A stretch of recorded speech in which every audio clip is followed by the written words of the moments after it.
name's Alexander Kasterine. I work at the International Trade Center, an agency of the UN and WTO based in Geneva, Switzerland, and I work as senior advisor on trade and environment.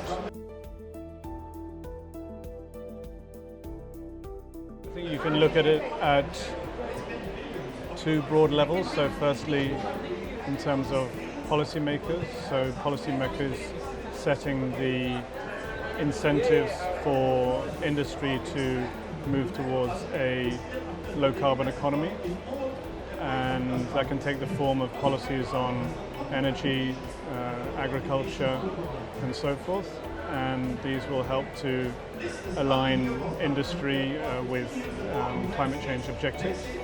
And in terms of a just transition, policymakers also are important in terms of helping communities, workers to reskill towards new climate-related goods and service industries.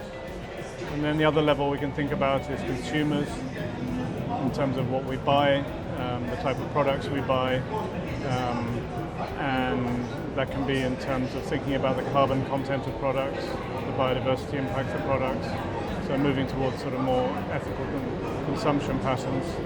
And so those two together, I think, are the kind of two levels that I would look at in terms of a just and sustainable transition.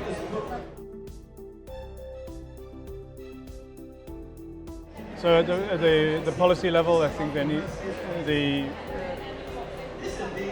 to enable a kind of decarbonisation, need to set incentives for industry. So in terms of pricing carbon, either through cap and trade schemes or carbon taxes, and then that'll provide the incentives for consumers to adopt more decarbonised forms of travel and of food, of heating, and that is really the most efficient and effective way to bring about change at a societal level.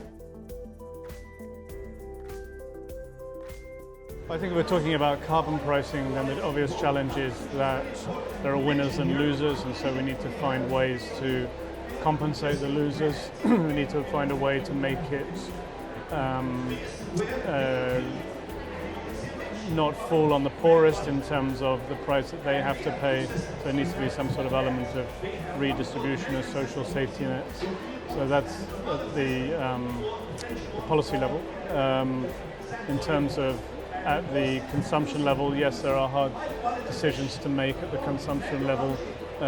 It's clearly a free rider problem. You know, if I'm undertaking actions to reduce my carbon footprint and my neighbours not, then it's a sort of disincentive. So those are the types of issues that we would have to think about in terms of challenges.